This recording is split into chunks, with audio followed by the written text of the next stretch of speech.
Murimo muravugana na Diana Boss Lady ari kuri uyu munsi aza kuganira n'Urwaruka tukaba turi kuri Holiday Inn Hotel muri leta zunze ubumwe za Amerika ariko muri leta nanone za Chicago.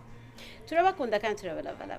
Uyu munsi rero ni umunsi ugira kabiri kuva twebwe nk'abantu bavuye mu micungararo itandukanye mu mareta atandukanye twaje kwakira umuyobozi umuserukizi yaserukiye abarundi muri leta zunze ubumwe za Amerika.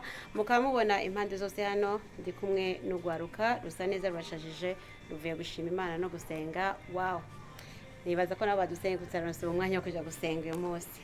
Ego murabona nkuko mubabona ngaha anye abariko baradukurikirana ku mbuga ngurukana bumenyi turi kumwe n'abasore batandukanye uyu munsi bifuje kuza kwakira cyangwa se kuvugana n'uyoboye abarundi mu gihugu ca leta zunze ubumwe za Amerika. Ndabaramukije. Murakomeye? Nkuko nababwiye nitwa Diana Boss Lady, turi kuri hotel ishaje kandi ifise isuku cyane, hanyuma kandi nabaje muri iyi hotel murabona ko nabo barashajije kandi basa neza. Nabibwiye reka ntangure kuri ruhande yanje madam, ladies first. Abibwire unko mumubona nawe nyene asa neza numwigeme mwiza cyane, hanyuma reka afise n'inyinya mwabibonye. Okay, atwengana neza. So reka atwibwire hanyuma turabandanya kugira ngo dutangure ikiganiro cyacu. Murakoze. Yego murakoze cyane. Je ukazina banyitwa ndi kumwe n'Imana Isabel. Nuko Isabella ndi kumwe n'Imana, urakahorana n'Imana nshuti yanje. Reka tugusabe utubwira akantu kamwe konyene uramutse bariko baradukurikirana ubwiye nako babwiye. Ego ndabaramukije mwese abariko baradukurikirana. Ico novuga nuko gusa twebwe ngaha Urwaruka ruri muri Amerika cyane cyane twebwe ngaha twaje kuraba umukuru wacu ambassadeur. Turakunda Burundi bwacu cyane kandi turagerageza cyane kugira turabe ico twokora kugira duteze imbere Urwaruka rwacu. Murakoze. Murakoze cyane mwamwumvise rero, ariko na cyane cyane imbere yuko atubwira ibyo byose twashaka kwanza tumubaze Isabel. Nyagorana n'Imana, hari ikintu wowe ukora ngaha kugira ngo n'abandi babimenye cerekeranye na community y'abarundi ngaha muri Illinois? Ego murakoze. Je ngiye kudondagura ibintu nkora muri iyo community ntago nabi. Akantu gato konyene. Ariko ikintu ego ndavuga kimwe. Ariko ikintu kimwe mvuga no ukora kimenyekana cyane. Ndi umwe mu barongoye ishira hamwe yitwa Mr and Miss Burundi America. Kandi twa dufise competition izoza mu kwezi kwa gatandatu itariki 18. Mwese kandi turabakaribishije abo basha gushika. Yego. Mwabyumvise rero umufasoni cha Mademoiselle Isabel, abatumva Mr and Miss Burundian mu kinofu yabivuze mu kinofunofu. Reka ndabasigurire ni nyampinga na nyampingakazi b'abarundi, nico gisata ayoboye ngahanye kandi akababwira yuko nubundi bariko barategura. Tuzenze kurandira, reka dukurikizeho. Turakwakiriye nawe wibwira bariko baragukurikirana ubwiye nakajambo babwiye babwire nico ukora. Mwiwe mwese je kwizana banyita Masengo Eme. Ico nkora akazi ko nkora cyangwa ishokora canke ikintu waba uronge mu Rwaruka? Yes. Kimwe muri byo ukora. Akazi ko nkora mu ncamake, yimba akazi ko nkora ko yanavyishimira. Ubu ivyo nkora gusa ni kwiyumvira kuno nondera idea yo guteza imbere igihugu cyacu mu myaka ibiraza. Mugabo akazi kanje ndi abo bita social technologist. Very simple gusa mfasha abaganga tuko turagira surgery. Surgery mfasha mu bitaro kubaga iki imitima iki icyajo cyose Masengo. Mwabyumvise rero Mr Masengo canke umushinga ntahe canke umuyabaga Masengo, mwamwumvise rero yuko nawe ari umwe mu barundi afasha abantu kubabaga niho batabagura niho ababaga abafasha kugira ngo basanasane abakuriremwo utuntu tw'agasorobo twoba turi mu mibiri yabo. Urakoze cyane cyane igikorwa ciza kandi akaba nayumvira ikintu cyo kugira ngo ateze imbere igihugu ciwe. Mbega amasengo nabonye ko wambaye mu kuboko kw'ibubamfu ufise idarapo rya Tanzania, mu kw'iburyo ufise ukw'Uburundi. So igihugu cawe nikiye muri ivyo bibiri? Jende Murundi. N'umurundi rero mwabyumvise rero ubwo ashaka guteza imbere igihugu ciwe cy'u Burundi kandi no kuri turamakiriye kuko mu Burundi nko muri ko muradukurikirana mwese hariho ingwara nyinshi abantu barakeneye kugira ngo bakoregwe ubuvuzi buhanitse, ariko hariho ibintu byinshi bikitugoye. Abaganga bafise ubumenyi buhanitse turacabarondera, ariko mwabyumvise yuko dufise imikangara iriko iriga kugira ngo isanasane abantu bafite ingwara zitandukanye bababage bongere banabafashe mu buzima bwabo. Reka dukurikizeho umukurikira nawe atwibwire yongera agira ico abwiye abarundi n'ico akora kimwe mu byo akora. Nanje nitwa izina Ide Nkongoro. Ide Nkongoro. Bwa mbere uryumvise? Inkongoro ndayizi. Inkongoro ayizi. Jere ndi Nkongoro. Mpoza abana mu bisanzwe. Mbega Nkongoro hari akaririmbo wowe uzi ko guhoza abana ukadushirireko. Kuhoza ukavuze kuhoza abana. Kera. Gerageza. Kera kabisa. Gerageza. Kintu ya. Hora mwinginge Imana yakumbaye. Urabona Hora kandi nafise n'igitabo. Gikongo. Hora nkwinginge abana baringingwa. Hora nkwinginge abana baringingwa. Imana yakumpaye coma tugahura. Nofukama nkayisenga nkayisasira ruvuzo nkayorosa birenzi mama. Urakoze cyane mwabyumvise yuko abantu bose turi basinzirize mwabyumvise, ariko Nkongoro nukuri Imana iguhezagire kuko ivyo bintu nanje narabiciyemwo. Ubu maze kuvuga nk'ako karirimbo naje numva ntanguye gusinzira. So okay. So komeza. Bisanzwe ivyo nkora ngaha jewe ndi umusiguzi, ndasigura ikirundi n'igiswahili mu Congereza ku bantu bafise ingorane n'indimi. Igifaransa sinakwiyemeza gusigura muga gusa gikeyi cyo ku mazi muganico bivanye n'ivyo ndibuka nigiye muri Afrika kubera navukiye muri Congo nkurira gatoyi Tanzania, muga mu bisanzwe hano maze imyaka myinshi cyane ni ngaha muri Amerika niho nakuriye cyane. So ibintu by'imico imwe turagerageza kuvyiga ngaha anye utwo dutoye ngaha no ngaha mugabo ngo bizabiba. Murakoze cyane, mufite akazi gakomeye kandi kanini cyane. Urwaruka rwacu oye big up. Mwumvise yuko nahere kuri Isabelle, mwumvise ico Isabelle umwigeme Isabelle akora, mwabyumvise yuko ari kimwe bariko barababwira muri bimwe bakora. Bafite byinshi bakora, ariko byinshi hanini nabo bivuga ntibona biheza kuko bafite ibikorwa byinshi cyane bakora. Rero mwumvise tugeze ku mushinga ntaye Masengo nawe yababwiye ati ajejwe ubuvuzi. Imana ibahezagire. Tugeze kuri Nkongoro nawe ati jewe njeje gusimura. Murumva rero abarundi n'abarundikazi n'abanyamahanga kuko avuga indimi zitandukanye ko bageze hano muri ino leta za Illinois ko batozimira bahuye na ntuzina Nkongoro yobazimurura kubera yuko aje gusimura. Hari abantu bazara abashitsi bataramenya ururimi rw'ikinofunofu, rero urwaruka rwacu reka n'ukuri tuje turarukeza kuko rurabikwiriye. Reka rero tukugira tubandanye dukurikizeho umushinga ntahe ari iruhande yiwe cyangwa reka mvuge uwundi mukangara. Ndaje ndabivuga mu kirundi cyane kugira ngo abantu bavyumve. Turakwakiriye. Murakoze, muraho mwese. Je kwizera nitwa Mbanza Mihigo Ibrahim. Cyo nuvuga nkora umwaka uheze nje nakize umushinga wa Mr. Burundi America abarije nyampinga uwo mwaka. So nicyo nuvuga niko kazi nkora right now muri aka kanya. Muze kumakia. Murakoze cyane.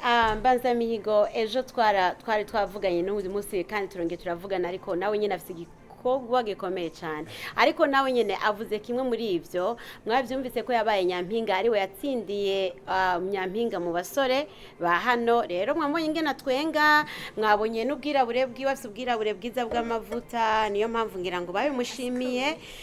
Uyu munsi nari kumusaba, ndaza kumusaba batambukire kubera ko jewe sinemera gutsindwa. Iyo umuntu ambwiye ati natsindiye nakoreye iki, unari kumubwira ngo ambagira umuntu. Ntabwo mfite umuntu agwaye muri twese turi healthy. Uriya nawe yaturirimbiye twabibonye. Ubu nawe yambwiye ko abitegura, ntabwo namubwira ngo bitegure ngaha, ariko uwabitsindiye ndaza kumusaba kwira dutambukire hanyuma tubone impamvu bamutoye. Hanyuma turabandanya kure, reka dusubira kuri uyu musore wacu tubona ariko aramwenyura ngaha iruhande yiwe. Karibu. Yego murakoze. Izina ryanje ni Simoni, abanyitwa Simoni yo Simon, nimbona. Ndamaze Amerika ngaho imyaka itari mike, uko nshikiye ngaha ntabwo turicara ngo turuhuke, tuguma dukora, twiga, dutorora nk'uko ibyo ngaho yabivuze aha n'aha, kugira twongereze ubwenge dushobore kuva ngaha dushinze imizi, kugira dushobore kubaka mu Burundi impaka dushinga imizi ngaha, kuko tugiye gufasha mu Burundi kuba tugiye dutwaye inkono igaragara. Inkono yacu ntirayizura neza kugira dushobore gushika mu Burundi dushobora gufasha. Ibyo nkora ngaha ndakora ubuntu butandukanye nk'uko n'abandi bose bakora ibintu bitandukanye. Gusa icyanya mukuru ni construction, gukora ikampani yiwanje yo gufasha gushyira amasima, intuze gusanura amazu n'ibindi. Nitwishi tuzigitorora. Urakoze cyane Simo. Mwavyumvise ko nawe ni umusore ngahanye, ariko nabonye avuga ari umuntu nyene afise ubuseriye ku maso, avuga nk'umuntu ari sage cyane. Abantu bari sage niba abantu b'ubwenge bwinshi.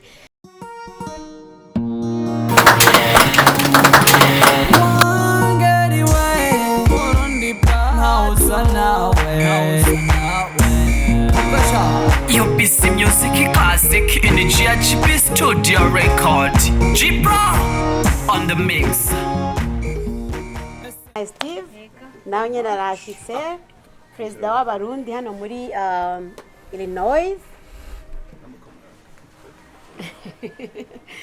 Nuko rero nshuti zanje, nkuko muriko muradukurikirana ku mbuga ngurukana bumenyi zitandukanye, murabona yuko tumaze kwakira twariko turidondorana. Urwaruka rwacu ruri ngahanye riko ruratwibwira. Naringeze kuri Simo, nako ndababwira yuko uko ariko aravuga ijambo araritsindagira, aravuze ati jewe sishaka kurya imitura, iyi nkono no kwirindira igasha tukabona kwirya. Ati rero jewe njejwe ibintu byinshi twagiye dutoragura hirya no hino. Urwaruka tugomba tugira ubushakashatsi kugira ngo twiyungure ubwenge ndetse turabe naho twokwigeza. Niyo mpamvu rero atashatse icyo nshaka kubona muri we ni gwagwaruka rushika ngahanya kugira ngo ruje mu mashuri gwige, rurondere ubwiyungura ubwenge, ruvuga ruti nzosubira iwacu ndumuntu kanaka. Waravuga ati no, ibyo sivyo nashatse. Ko rujashika ngaho rugaca rukorera amafaranga, rukaja mu factories, ugaca usanga bagiye baretse kwiga, bamara gutora gutwo dufaranga duke amashuri barayataye, ibintu byose. Ndumva yuko nukuri Imana iguhezagire, Imana ihezagire mwese muriko muragira ubushakashatsi n'ubumenyi cyane gose mugera muri kino gihugu, aho kugira ngo musubire inyuma, ahubwo mugashaka gutera imbere, kandi mukanavuga muti twebwe dufise inyota yo kuja n'inzara yo kuja gusubira mu gihugu cyacu kugira ngo tugiteze imbere. Rero ntarabandanya, reka ndamwakire His Excellent nyakubahwa ayoboye abarundi mu gihugu ca Leta Zunze Ubumwe za Amerika. Son Excellence turabakiriye. Reka nongere nakire iruhande rwanje ndabona hariho umushinga ntahe yitwa Mr. Steven Ruhunga ariwe ayoboye abarundi ngahanye ari nawe yatumye twese tuva muri leta zitandukanye kugira ngo tuze hano kwakira umuyobozi wacu ayoboye abarundi bose. Mr. Steven turabakiriye. Murakoze cyane. Ego murakoze cyane turabashimiye. Rero ntaraja kure nagira ngo mbaze akabazo kamwe kihutirwa. Ugwaruka nubwa mbere ndababonye mwaba muzi impamvu mwaje uyu munsi ngahanya muri iyi hotel muri iyi hotel? Abona abonye uyu munsi mwiriwe je umugenzi wanje ngani nyene yambara yavuga ko umuntu uzi representing Burundi yuko ari ngaha kandi yagomba kuvugisha youth yo ngaha. Rero niyo ugwaruka bwo ngaha niho naciye ngira ingenze ndabe tuganire nambara icumviro cyo bafise ndakimugirene ndakimumenyeshe ndabenyishe yanyimereza hanyuma cyo tubandanye ameshe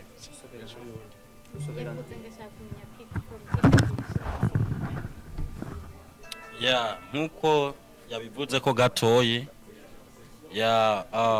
na jewe hari nkino munsi hari hirya yejo ndibaza amasaha mu ijoro nyene Isabella yanyandikiye amenyesha yuko embassy w'u Burundi ari ngaha kandi yagomba kuvugana n'ugwaruka kuvyerekeye ukuntu abantu bashobora guteza imbere u Burundi ibintu nk'ivyo. So niyo mana naca ndamubaza niwamenya amasaha jewe nzoraba muri schedule yanje mpaka mbendi ngaha kumwe nawe.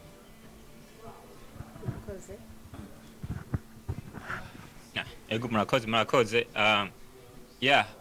Kuza ngaha muragerageza gutanguza izina Simon or Simone. Kuza ngaha nkuko ide aheje kubivuga naje ndabyumvitiye ku mugenzi wacu Isabella avuga ati ego rero kwa kweli abi wacu bariko baragomba kutwitaho dukoranye tuze hamwe bariko kuko kwemera gufata urugendo rwo kuva muri ntuzeye muri DC kuza ngaha kuturaba cyo ni ikintu gikomakomeye cyane, ni ikintu bari gutangura no kugera kuva kera kwa kweli. Ego gusa sikuraba ati ho twatanguriye ni kuraba aho tugeze. So wakoze gushika ngaha naho ndoba mfise ubuzi bugera mwijana n'impaka ndari gushika ngaha ko birakomeye.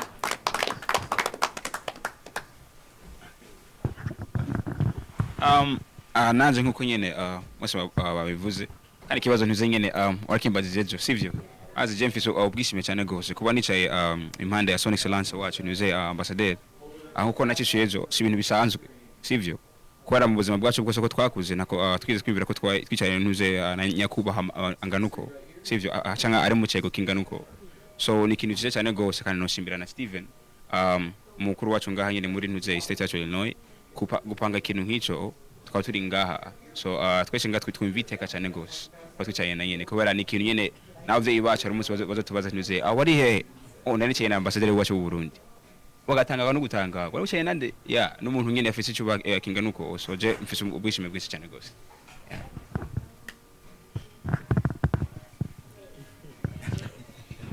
Jewe mbebavyitse gute ndi kaguru karayabaga ndagenda karabeba jewe ahariho hose ndashika je gira murabizi. So je kuba ningaha ntagari bitangaro aho numva biri niho ndi.